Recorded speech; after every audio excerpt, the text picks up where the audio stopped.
history of the Kia Pregio in Australia.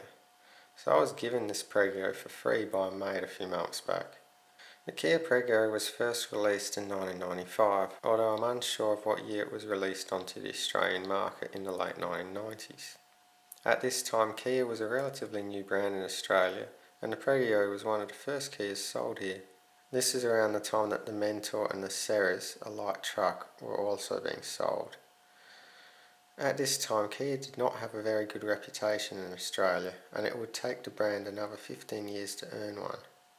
In the late 1990s and early 2000s, cab-over vans like this were very popular as trade vehicles before they were slowly phased out by stricter vehicle safety regulations enforced by the Australian government, which favoured bonneted vans as they could have more of a crumple zone rather than the driver's legs being the crumple zone.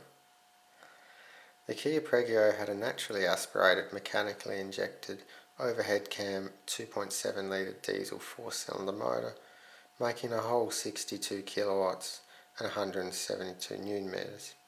Not much for a van that weighs 1.7 tonne. The motor in this Pregio only runs on 3 cylinders, hence why I got it for free.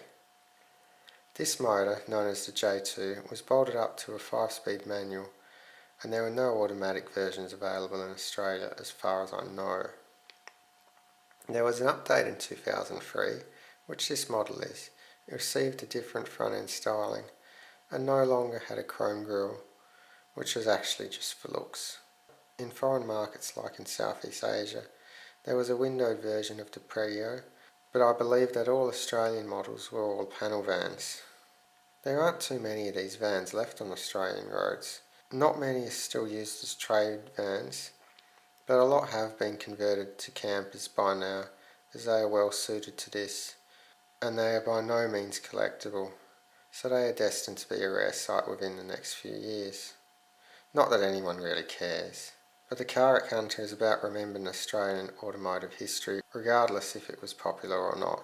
So even if the Pregio is not a very appreciated car, it is still worth remembering as part of history.